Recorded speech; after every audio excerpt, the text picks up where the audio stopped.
You got me, right? All right. Someone else had to unmute me. I'm here. Judy, thank you so much. What a powerful story. I hadn't heard the whole thing. I knew a snippet of it and your passion for this project, but I'm so grateful for what Heroes to Heroes does. Michael, thanks for reaching out. Harrison, thanks for what you do. Everybody on the team. When I first learned about it, I connected to it immediately on multiple levels, but most significantly, I mean, I don't want to dismiss the veterans aspect to it, which is so central to what it does, but on the life-changing aspect of a trip to Israel, to the wall, to Jerusalem, a place that truly has become a second home to me. I was taken there 4 or 5 years ago. I've been back 6 or 7, 8 times. I've lost count. And I've done 3 documentaries for Fox Nation about the Holy Land, the Holy City, Bethlehem, and other things. It's because of that gravitational pull of that place that someone put it. It's the highest powered Wi-Fi you could have on Earth to God, and it feels that way. It is that way. It is the lodestar of faith and purpose, and being there restored my faith. Not that it wasn't there, but that it grounded it in its full spiritual reality of the place and the people and the truth of our Judeo-Christian values. And so couldn't be more committed to how significant it is to being there and seeing it. I'm going to get my kids there as soon as I can. And then when I realized what you were doing with bringing veterans there, many of which come from faith-filled homes, whether that's what they still are a part of. A lot, and I know for me, it's a part of the residual of where they came from. Patriotic, hardworking, faith-filled homes. They put their lives on the line for the country. They did extraordinary things as ordinary men and women who got extraordinary training in far-flung places, and that rattles your cage. Rattled mine. I've done 3 tours, 2 in combat or in combat zones. And the one that was a real combat tour for me altered the trajectory of my life forever. I came back an entirely changed person because you're exposed to sheer and raw humanity, to the fallen nature, to evil, to sacrifice, to things you're not emotionally prepared for, regardless of how prepared and trained you are. And you come back into a vortex of what feels like nothingness. And I don't think that's hyperbole. I think you look around our culture and it is a lot of vapid, silly, stupid things that we value as a culture. And when you've done what you've done with the brotherhood that you have, for the sense of purpose that you have, it's really hard to find grounding when you come back, or want to care about things that now feel very empty and shallow and superfluous. And finding a way to reconnect is really difficult. For me, I've found that peer-to-peer, guy to guy, warrior to warrior, story to story is so significant. And I did trips to Israel with groups of people who were not vets. I can't imagine what it would be like to go with your brothers over there, sharing the purpose of the battlefield with the purpose of the place. That's why I can't wait to go on one of these trips. Count me in whenever I can. I would be honored. I would love it. I'm not well-versed enough yet to lead any tours, but I'm happy to go along for any. It's an amazing concept, and I'm so proud of what you built. And I know how hard it is to build an organization. And I do my best at Fox and at Fox and Friends to try to elevate the stories of vets in our military. There aren't many vets, let alone post 9/11 vets in the media today. You know, the media types, they're sort of East Coast, Ivy League, whatever, journalist school types, and they're fine, whatever. But that's their background. That's their world. It isn't grounded in a lot of the things vets and military folks face. So I take very seriously the responsibility of trying to give voice to not just our generation, but all vets. You should see my inbox and my text stream during the show when we're talking about vets and military stuff, because half of it is guys I served with telling me how wrong I am on something, or how I got to correct this detail or get this right. It's wonderful. I love it. They're like, hey, Pete, the Navy SEALs don't do that. They do that, but I use it all to try to make sure I get it right and properly represent the service of people who deserve for me and for others to get it right. And that's where my book, which you alluded to, Modern Warriors, comes into play. It is a passion project for me. Thankfully, it's been very well received.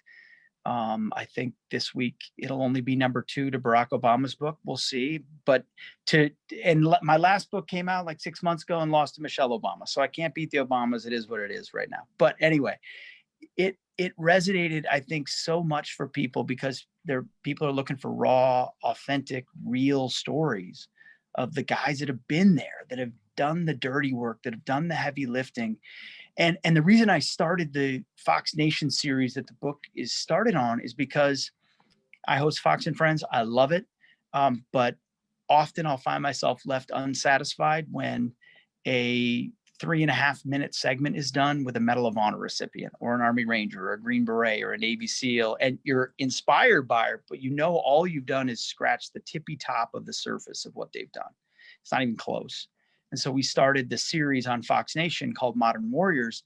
And I said, it actually started because I spent some time with some tier 1 special operator guys in New York City who were visiting Fox. And we went to the bar and we spent way too much time there because they started telling the stories. And I thought, if these guys could tell these stories this way, people would really get it and they would resonate with it and they would appreciate it and they'd be proud of America and they would thank these guys even more, and it would have a cascading effect. And so we started Modern Warriors, the show, with the concept of just let's get 4 or 5 guys in a room. Let's get them comfortable, beer in their hand. They're talking to each other like brothers. I ask a few questions and then I fade into the background. And the stories flow, the smells, the sounds, getting on the helicopter, bullets whizzing by you. What's it like in the team room when you're planning? What's it like afterwards?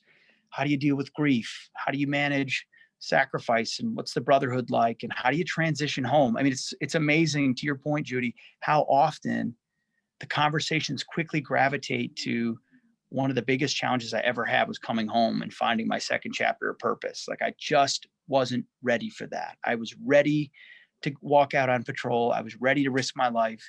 And then I came back and it was a blank slate, and who I was before is not who I was now. And I was lost.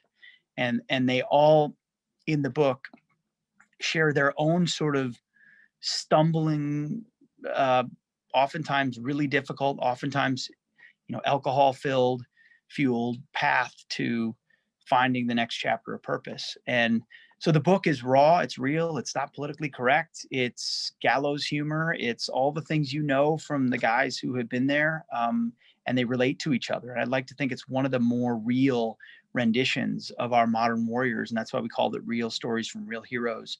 I wrote the book, but I really just transcribed conversations, and that's it. And I think that's what people really want to hear from.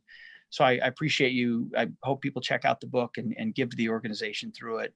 But it really is just a reflection of the same mission you guys have, of educating people about who the real 1% are, the real 1% of America who put it all on the line for us and do multiple deployments and don't ask for a thank you, who they are and what can be done, the skill sets they have and the value they have that is so undervalued in a culture that doesn't understand it.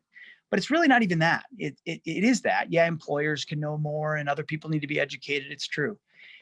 But I wrote the book with a very keen eye toward other veterans who would pick it up as well. Yes, I want civilians to read it, and I want veterans and military families to read it, and supporters to read it, and patriots to read it. But I want a vet who picks it up and walked in those same boots in those same dusty places to connect to the reality of their conversations and say, I'm glad my story is being told. It's like the same time I see a Medal of Honor recipient have a medal put around their neck in the White House. That's not my medal, but that is the medal for our generation. And it represents all the things that so many people did. And I'm proud of that person because I'm proud of all the men and women that did those things.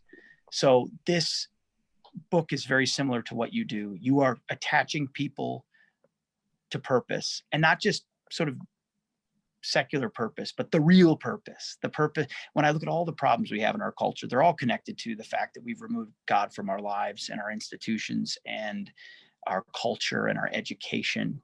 And connecting vets again with that, I didn't know the stat that they were 5 or 6 times less likely to commit suicide if they're people of faith. I hadn't heard that before, but it doesn't surprise me one bit, because if you know where your kingdom really is, then you find the next chapter here on earth, to fight through the demons that you brought home from the battlefield. So Pete, God bless you guys for everything you're doing.